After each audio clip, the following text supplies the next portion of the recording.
Igihe cyose indoto ntizama zibazwa ubwonko gusa. Indoto irashobora kuba ari ubutumwa Imana iguhaye. Ibihe byiza kuri mwebwe mukurikirana ibiganiro vya televiziyo Umuvugizi, kazo mu kiganiro Inyurabwenge, ikiganiro mumaze kumenyera mushikirizwa na Claude Kamahad. Uyu munsi rero tuje kuganira kubijanye n'indoto, les rêves. Indoto, abantu benshi baribaza byinshi ku ndoto, kabone yuko rimwe indoto zishobora guca mu muntu, ushobora gusanga zisize ubwenge, ushobora gusanga adatahura ibijanye nazo, akibaza byinshi kuko ziteye ubwoba, kuko zimubwira ibintu ukumbure bisize ubwenge bwiwe adashobora no gutegera. Indoto ni ikintu kuva kera cyane gituma abantu biyumvira byinshi, bakabivuga ko na byinshi. Mugabo nuko science yagiye kutwereka yuko indoto ari igikorwa kibazwa ubwonko bw'umuntu, conscience mentale. Ariko vy'ukuri ubwonko ugiye kubiraba neza ntibwamabobazwa indoto zirashobora kuba message, ubutumwa uhawe n'ijuru, uhawe n'Imana. Nivyo rero tugiye kurabira hamwe muri kino kiganiro Inyurabwenge. Fyonda sabone, gira subscribe kugira ngo tubonane twubaka umuryango, ukakengera karaho hejuru kugira ngo tubandanye vy'ukuri twigishanya duciye nga kuri televiziyo Umuvugizi.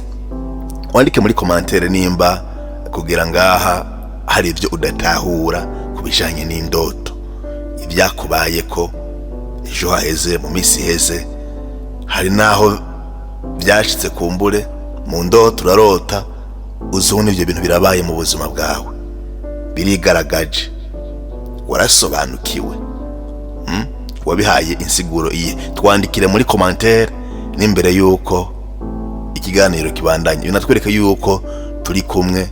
Bishobotse mbere utubwire n'ahantu uherereye, uri kudukurikirana uri hehe.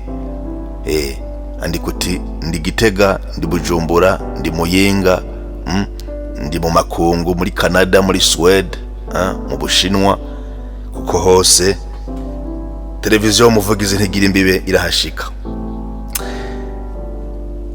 Indoto burya narinda bivuze mu ntango, Imana irashobora kutuvugisha biciye mu ndoto. Two kwifashisha n'ijambo ry'Imana muri menshi ari muri Bibiliya. Iri jambo aho Yosefu aburirwa mu ndoto guhungana umwana na nyina kuko Herodi agomba kumwica. Iri jambo murarizi mu nkuru nziza ya Luka. Yosefu umugabo wa Mariya aburirwa mu ndoto guhungana umwana na nyina kuko Herodi agomba kumwica. Mu ndoto wumva kugira ngo aho tutogera kure, wumva bibazwa ubwonko ibi bibaye kuri Yosefu.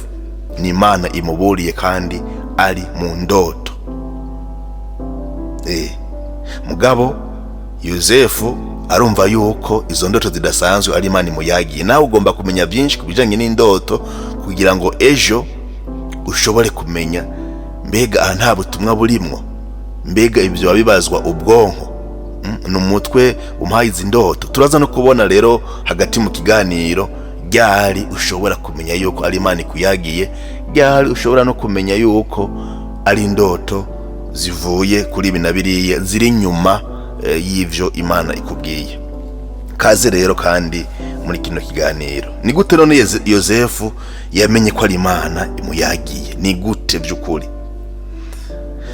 Ubwa mbere ho kugira ngo umenye yuko Imana ikuyagiye, nkuko Yosefu byamubaye ko yagomba kuba ari mu bunywanyi n'Imana. Utari mu bunywanyi n'Imana ntushobora gutahura ko ari Imana ikuyagiye. Imana yo bwayo irashobora kukuyagira kubera urukundo rwayo, irashobora kukuyagira. Ntuze wibaze ngo uri umunyakabi, none abantu twese turabanyakabi, abantu twese turacumura, twaracumuye, dukizwa n'amaraso ya Yezu. Imana irashobora kutuyagira. n'umupfumu Imana irashobora kumwiyereka kubera urukundo rwayo mu ndoto, kandi kenshi bigomba kumukiza. Mugabo iyo nyine kuyagirwa atari mu bunywanyi nayo biragora kumenya yuko ariyo yamuyagiye. Kugira ngaha hariho abantu Imana yama yishura mu bisabisho. Ejo bundi twarize ibijanye n'ingene umuntu ashobora kumenya yuko ashobora kumenya inzira z'Imana icamwo mu kwishura, n'iyindi nzira Imana ishobora gucamwo mu kwishura ibisabisho vyawe. Hari abantu rero bayagiwe bishuwe n'Imana mu bisabisho vyabo biciye mu ndoto, mugabo vyabagoye kumva yuko ari Imana ibishuye. Bisaba rero yuko vy'ukuri uba uri mu bunywanyi n'Imana, mbere usanzwe uyaga n'Imana, usanzwe uyaga nayo. Bihajye murayaga n'Imana, urafata akanya mukayaga n'Imana nka kurya umwana ayaga n'umuvyeyi, umuvyeyi akayaga n'umwana. Eske iyo experience murayiviva, murayibamwo? Canke wewe urabwira Imana hanyuma ukigira? Aho tuba dusenga Imana itumva, Imana atari umuvyeyi, Imana irayaga, Imana turayaga, mugabo nukumenya gute dushobora kuyaga nayo. Aha rero ndiko ndabivuga mfatiye ngana ringize nti iyo muntu abasanzwe ayaga n'Imana, iyo muntu abasanzwe ayaga n'Imana. Iyo utarusanzwe uyaga n'Imana biragoye kugira ngo wumve ushishoze indoto Imana igomba gutanga nko message, yatanze nko message muri wewe. Indoto rero imisi yose ntitwokwama twibaza ko zibazwa ubwonko gusa mwitiro experience mentale. Oya, indoto zishobora kuba niko zikaza ari amashusho, amasanamu, zikaza ari amajwi, zigashobora kuza ari bigumbagumba, zigashobora kuza uhura n'abantu mukanayaga. Hari uburyo bwinshi indoto zishobora kubamwo. Reka gatoyi imbere yuko twinjira ryari Imana ishobora kuyagira mu ndoto, tubanze tuvugane gato mu bijanye na science vyivuga. Ubwonko bubazwa indoto kenshi mu vya science bigenda gute, uko abahinga babitohoje. Uko bizwi, indoto zibera mu bwonko neza na neza mu gice citwa cortex cerebrale hamwe na lo système limbique, niho indoto zibera. Abize ivya anatomy du cerveau ibimucamo bitahura kubure nitwobibamwo sivyo vya ico cigwa cuno munsi rwose, mugabo mwumve aho zibera. Cortex cerebrale ni igice kimwe kiri mu bwonko, kuko ubwonko burya bumeze nk'inzu irimwo ivyumba byinshi cyane. Bijya uhora wumva wibuka haciye nk'imyaka 10, birafise ahantu bibitse, birafise akumba kavyo bibitsemo. Imana nagatangaza kugera ngaho. Ivyo rero bice bikora, ivyo bice rero bikora mu gihe citiro bita sommeil paradoxal. REM, rapid eye movement, ni gihe citiro bita sommeil paradoxal. Niho ibi vy'indoto bikunda kuba cyane, ivy'indoto niho bikunda kuba cyane. Nitiro novuga riba riri rigera kure cyane. Urashobora no kurota, nivyo turaza kubibona. Ushobora kurota mu gihe umuntu akiryama, mugabo si kenshi. Sinagomba kuhateba ngaha kwa kubabwira indoto zibera muri rusangi. None indoto zitegwa niki? Indoto muri rusangi mu buryo bwa science biterwa n'igikorwa c'uduce nsoza bwenge, neurone du cerveau mu gihe citiro. Biterwa n'igice c'uduce nsoza bwenge, neurone du cerveau, pendant le sommeil, gihe citiro. Ivyo umuntu abamwo kandi yibuka, ivyo umuntu yabayemo ku murango kandi yibuka, ivyo birashobora gutera umuntu arota ibyo wabayemwo kandi wibuka. Ibyo no kwita ibigumbagumba, ibigumbagumba biri mu muntu ushobora gutuma umuntu arota, canke iyo umuntu afise cyo no kimwe twita stress. Stress, kuba ufise umunaniro muri wewe, urashobora kugira indoto. Urashobora no kugira indoto bivanye no kufise ibintu wifuza mu buzima, kumbure byakugoye gufata, ibintu ugomba gushikako mugabo utarashikako, kandi ari preoccupation muri wewe. Ugomba yuko umuntu wese ashobora kugira ikintu yifuza, kigahava rero kikaza mu ndoto, kubera yuko ubwonko burabitse ico kintu cyane kandi ni preoccupation kuri wewe. Utibagiye rero yuko ubwoba budasiguritse umuntu ashobora kugira, barashobora gutuma ugira indoto mw'ijoro uryamye usinziriye. Canke urashobora no kugira indoto bivanye n'ibintu ariko birabera nko hanze, ukaba usinziriye, hanze hakabera ibintu nk'induru, canke ibintu by'abantu bariko baragenda, mbwa wewe uri mwitiro urashobora kuvyumva, ariko utariko uravyumva neza ugacurota, umuntu akavyumva mu ndoto. Niyo handi umuntu akubwira ngo haraciye abasuma mw'ijoro, ngo mugabo amengo ndiko ndarota, ngo nabumva mu ndoto. Kuvuga ubwonko bwawe burakabuta ibintu vyo hanze, urasinziriye, ubwonko bugaguha message mu buryo bw'indoto. Izo ni inzira zimwe meze nk'uwahuranya, ni inzira zimwe ubwonko bwacu bushobora kugaragarizamo indoto, ibituma ibitera izo ndoto. Hari n'ibindi sinagombye kwinjira kure, kuko mwumvise ikicigwa cuno munsi yuko tugomba gushimikira ryari Imana ishobora kukuyagira biciye mu ndoto, kandi ukamenya yuko ariyo ikuyagiye, utaza kwihenda ngo woba uyagiwe n'Imana kandi atariyo. Rero ni ryari kubisanzwe umuntu arota mu buryo bw'ubwonko canke ibyo science tubwira.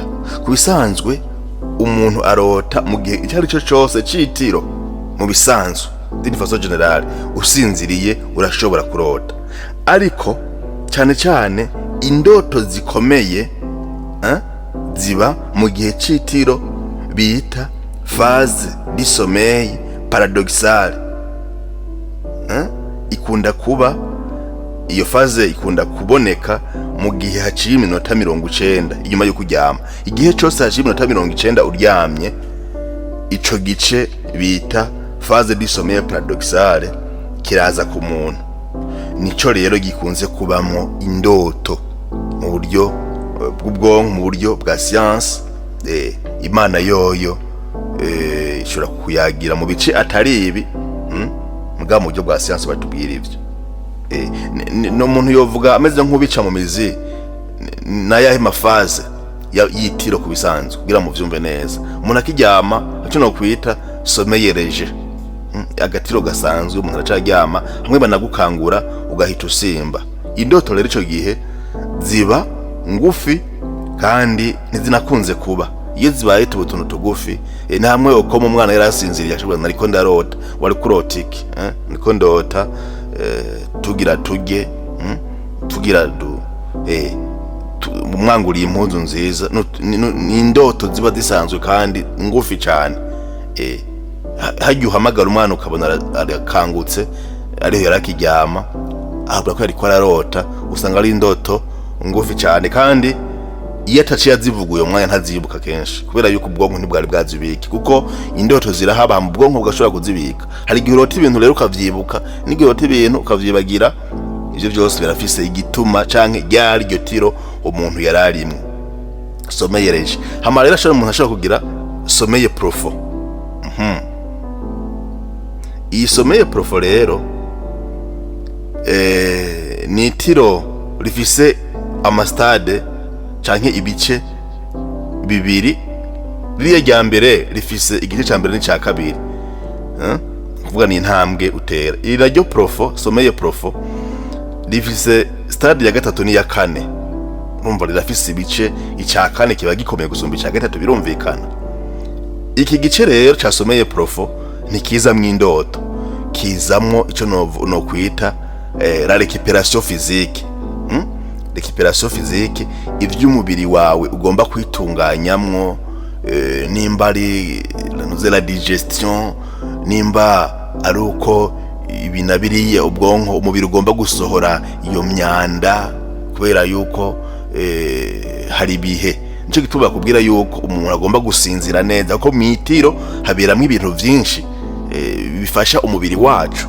Rero bifasha umubiri wacu biba muri sommeil profond. Iyo umuntu aradasinzira, iyo umuntu arakangagurika, urabona nuko yirirwa arushe kubera yuko umubiri wiwe ntiwashoboye kuruhuka, kandi kutaruhutse rero hari n'ibitatunganijwe mu mubiri wiwe, ibyo biratomoye. Rero ya ndoto jaziza mu gice kigira gatatu arico bita sommeil paradoxal, nakibabwiye LAM. Aha indoto ziba zikaze cyane, ni gihe cyuko ubwonko busesangura ibyo bwabitse. Imana n'agatangaza nyene yaremye ubwonko bwacu. Ubwonko burasesangura ibyo bwabitse. Ni bimwe nababwira rero yuko ushobora kugira indoto bivanye n'ibintu wiriwemwo, canke ibyo bintu ari preoccupation kuri wewe, ufise ubwoba budasiguritse, hari ikintu ugomba kuronka mugabo kumbure wabuze. Muri iki gice rero paradoxal niho ubwonko bwacu butangura gusesangura ivyo bintu, kugira ngo hagire ivyo bubitse n'ivyo butabika. Kuko ari ikintu umuntu ashobora kukubwira mu kwezi guheze ibi nibi ntavyo nibuka, naravyibagiye. No kuvuga yuko igihe ubwonko bwasesangura bwasanze atari ibintu ngombwa, buca ntibwabibika, bwabisize ahantu inyuma. Nico gituma niyakwibutsa ati uribuka umunsi n'uyu wewe bitwavuye, ndavyibutse, kubera yuko ubwonko buciye bukujana mu kindi cumba kukwereka iyo bwabitse ivyo bintu, kubera bakwibukije. Murumva ibi bintu, ariko ari ibintu ubwonko bwasesanguye bukabona yuko bikenewe canke bivaye n'umwanya byafatiwe, n'ingene byasubiramo kenshi kumbure, kuko navyo biri mu bituma ubwonko bushobora kubika ibintu agaciro wabihaye, nyine wabisubiyemo kenshi. Nico gituma umwana kwishura agira des repetitions nyinshi, akafata ku mutwe agasubiramo kenshi, bigatuma ubwonko bushobora kubika ivyo bintu. Mugabo bondi iyo bitahawe agaciro kaniniya, ubwonko hari igihe butabita 100% mukabishira mu kindi, bivana n'urugero wabihaye, mukabijana mu kindi cumba aho kugira ngo bwibuke. Uze kwibuka ivyo bintu bisaba yuko ufata izindi nzira gushika ubwonko bushika kuraba muri ca cumba aho ivyo bintu bibitse.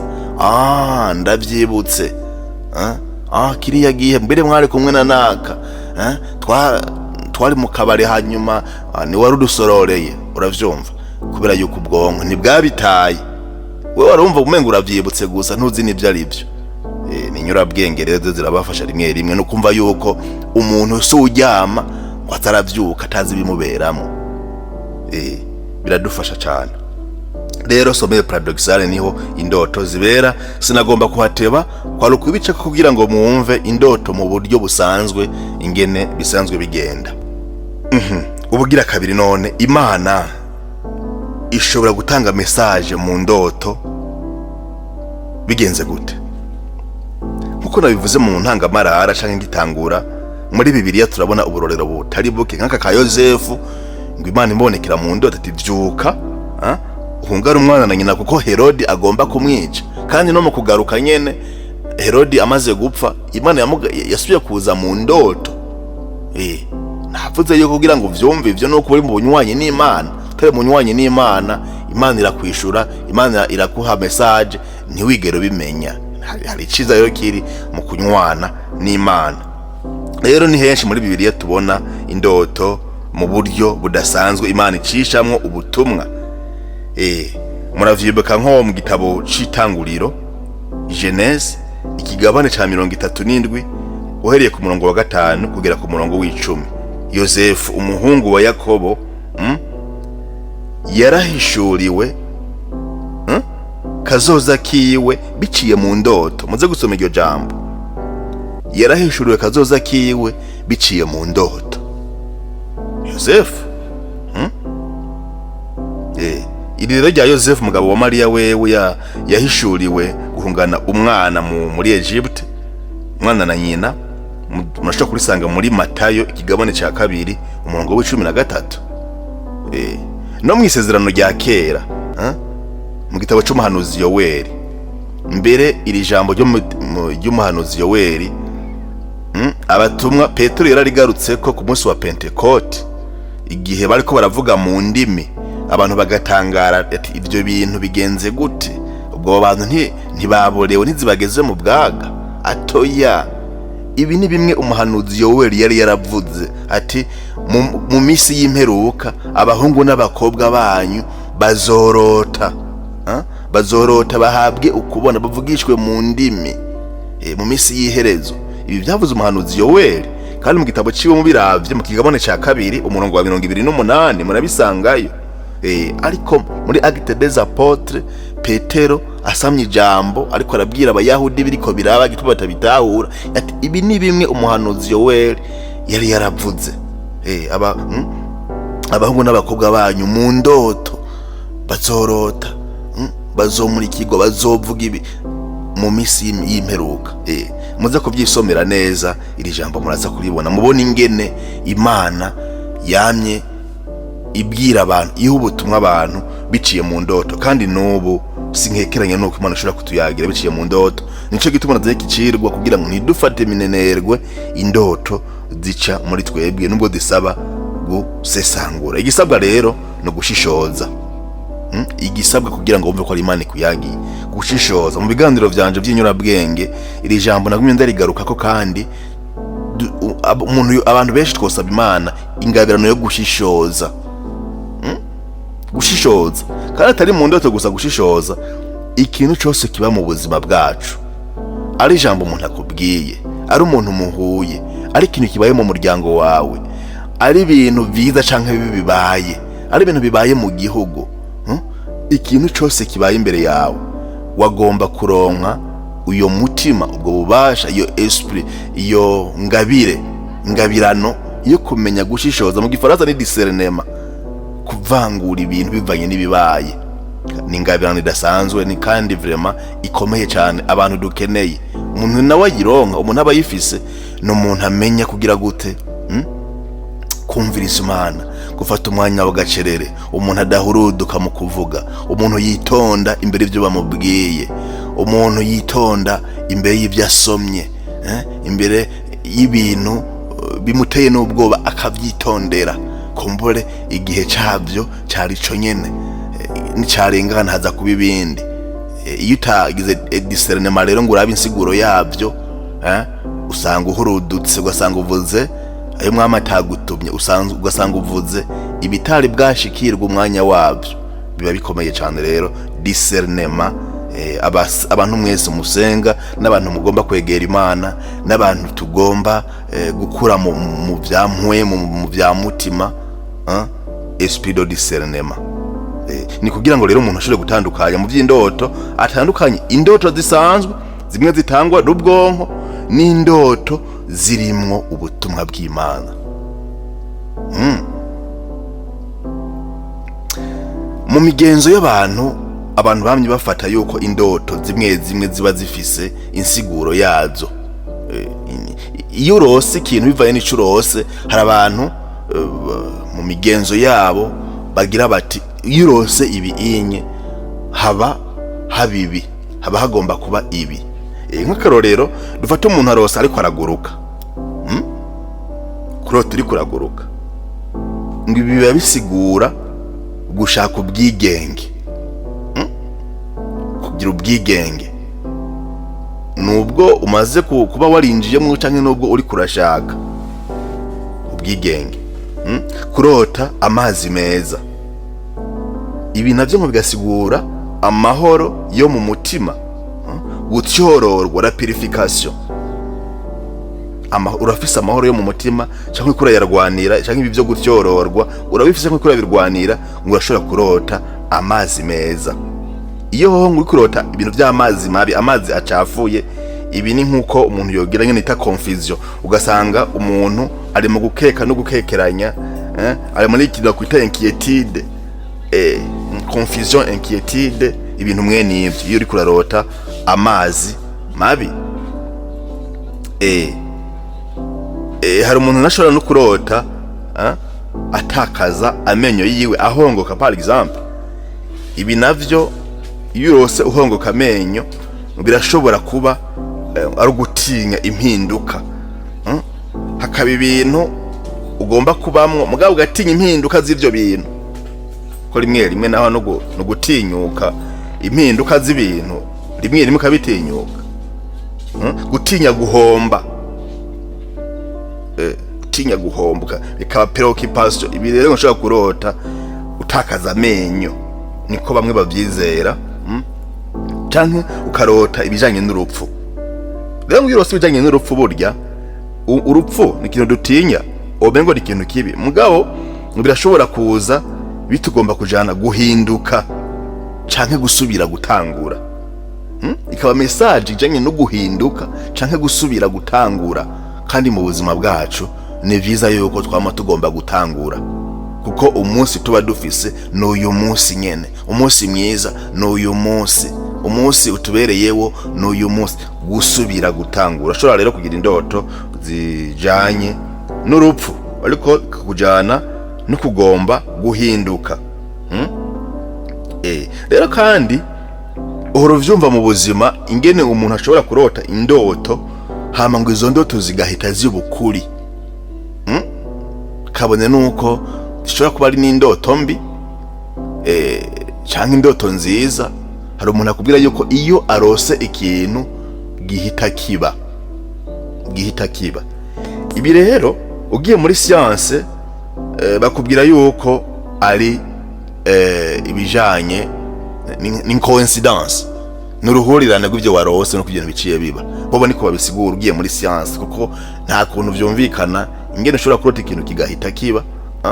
Aroro kibona imwe twabona hariya hejuru, afise stress, umuntu afise kumbure ivyo yarondeye imyaka atararonka, ubwoba budasiguritse, ivyo yiriwemwo, mugabo uyu muntu yarose ikintu, iki kintu faisatation gihita kiba. Bo bagira ati ni coincidence, mugabo twebwe tubizanye muri kimwe twababwira. Hari ikigo nigeze gutanga cyavuga subconscious mind na conscious mind, no kuvuga igice conscious mind nkuko ndiko ndavuga cyatse ndanuma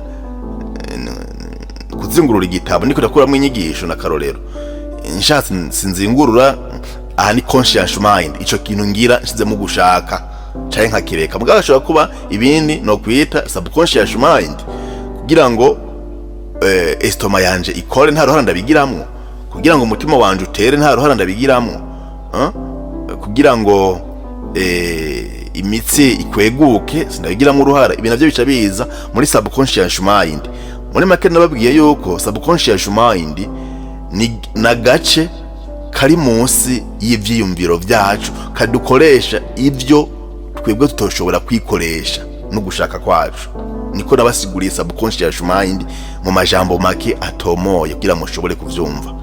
Ndavuga atomoye, hari gihe utovyumva mugabo ushizemwo iyi nsiguro ndaguhaye uratomoka ico no kwita ikitwita subconscious mind. Rero mu izi ndoto ziba umuntu arota hanyuma zigahita ziba mu buzima kuyo muntu canke kuba yaroteye, bishobora guterwa, bishobora gutumwa n'aka kantu kari munsi y'intekerezo zacu subconscious mind. Kuko nongeye ko subconscious mind ako gace kari munsi y'ivyumviro vyacu karashobora kutubwira ibintu, hanyuma ivyo bintu bigahita biba. Rofete yo kubivuga vyonyene yuko warose ivyo bintu kakabishira mu ngiro. Nameze nk'ubasigurira mu vyigwa biheze ingene abavyeyi bacu bakoresha gose akagace bita subconscious mind, akumva ingene umucamwa uri kurahinda, akumva ingene amazi ari kwarabira igihe twaritse amazi, akahita kubwira ati mwitonde mugire isuku, muteke kare, ejo tuzoronka abashitsi. Kandi abo bashitsi bikarangira rwose baje, bikarangira umubabonye, ni muzi yo bazozanana. Twogiye imbere no kuraba uriya muntu, mugabo ejo tuzoronka abashitsi. Ukabona nyine akajugunyugu gatamba hejuru y'umucanwa, akubona kavuga umushitsi, kuruguta k'umucanwa vyaza muri subconscious mind. Rero no mu vy'indoto zirashobora kuja mu ngiro kubera ico gice, ariko fais attention mu gihe Imana nayo ishobora kuguha ubutumwa. Ni navyo bita ibi byo kurota indoto zigahita ziba, nivyo bita rêve prémonitoire. Rero rêve prémonitoire hari abavuga yuko ishobora kuba nka avertissement, kugabisha umuntu. Abambere baba bari mu by'ukwemera. Kurota ikintu gahita kiba, Imana yagucishije ku butumwa, Imana yakugabishije kugira ngo ibyo bintu ntibize gushikira giturumbuka. Bishobora kuba atari n'ibyo wawe mukabirotorera uyundi muntu. Kandi azi ko muhita mbona amajambo menshi, naje no ntarasoma muri Bibiliya atubwira indoto zahise zigaragara. Daniyeli umwami nde amubwira ati indotorereza indoto, aho yabona ikiganza candika ku ruhome conyene.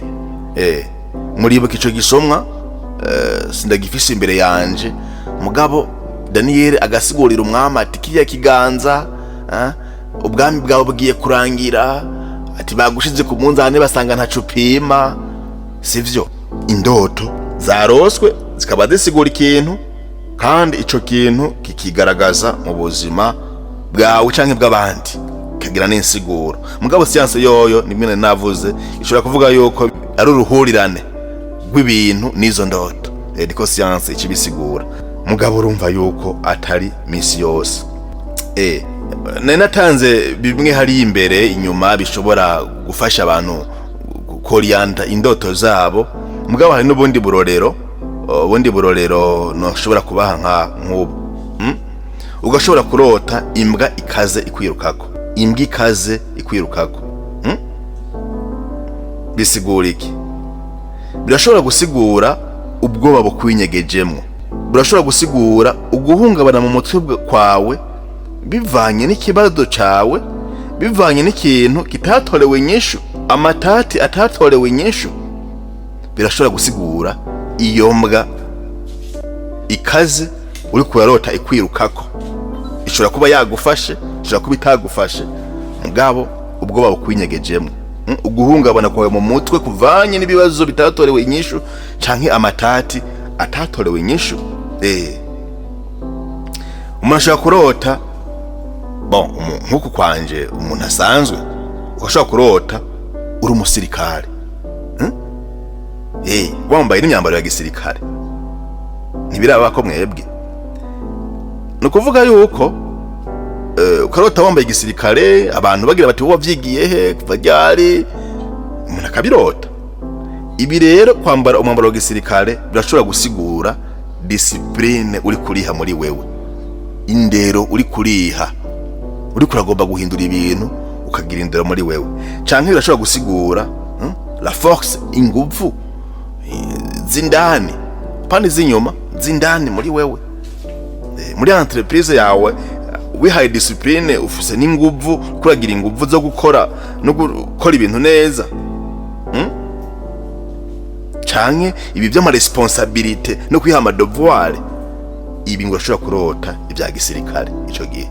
Kuko mu ndoto bavuga yuko ibi vya gisirikare bica bisigura discipline, force, responsabilité et le devoir. Kandi bishobora kwerekana la lutte intérieure, intambara yo gushika kuri iki canke kiriya, canke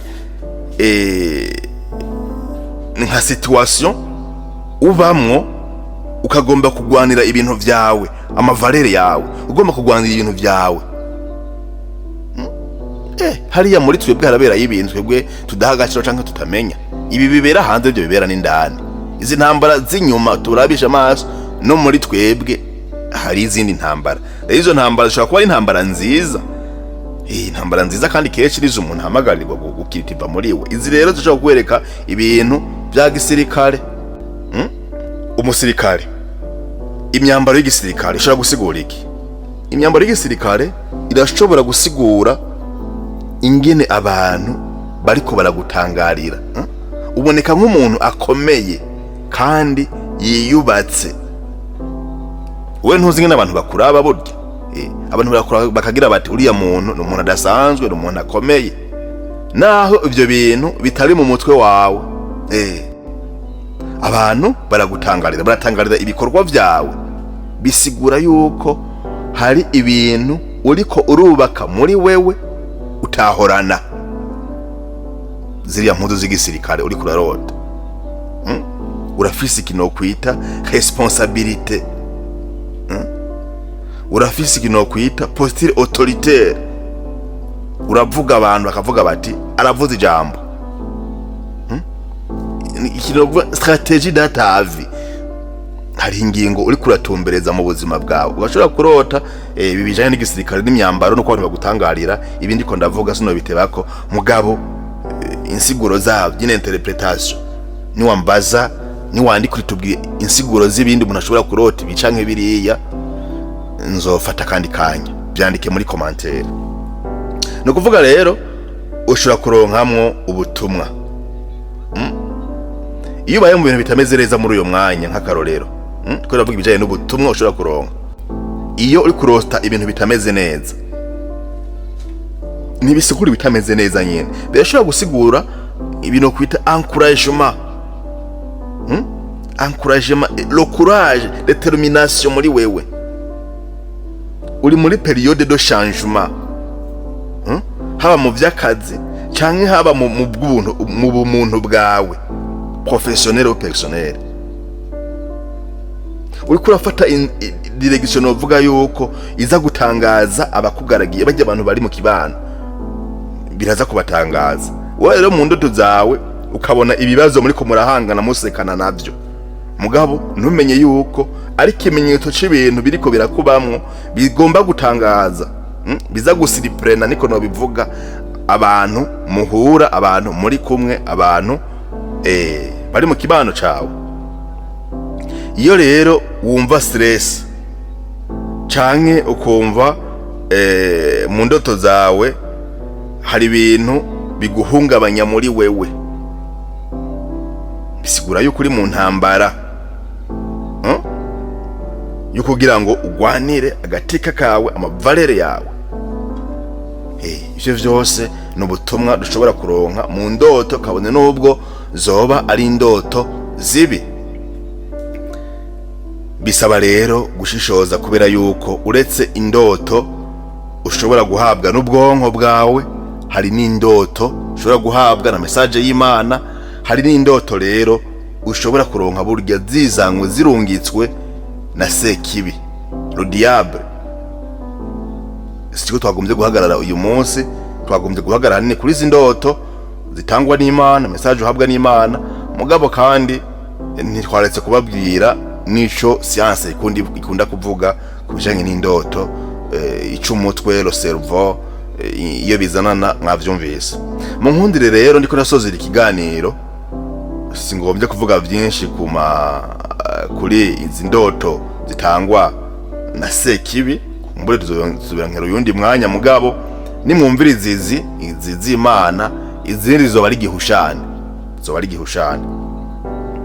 Mu nkundire rero ndababwire muri make gute ushobora kumenya yuko indoto ari message umuntu hawe n'Imana. Nababwiye discernement, gushishoza cyane.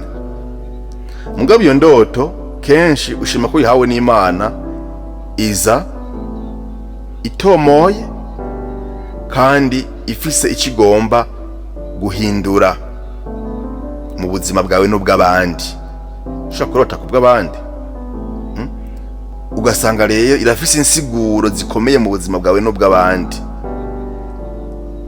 Ugasanga rero iyo ndoto ikimenyetso nuko urumva yuko ikora ku mutima wawe, na tonkere esprit birakogwa kumva yuko ukozweko rimwe rimwe mbere ikagutera akanyamuneza kubona Imana iguhaye ubutumwa. Byuka uhungana umwana wawe. Guhungana umwana w'Imana na nyina muri Egypte si ibintu byoroshe, mugabe biramutera n'akanyamuneza kubona Imana imuhaye ubwo butumwa, kubona Imana ibimubwiye ko mbere bari kumuhwikira.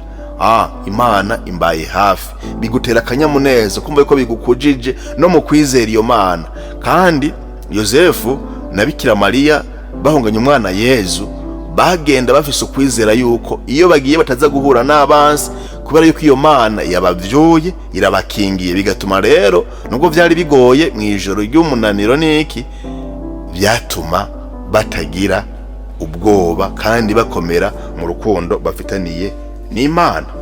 Iki rero kiraza nk'ikimenyetso cy'uko ari Imana yagiye amahoro yo mu mutima.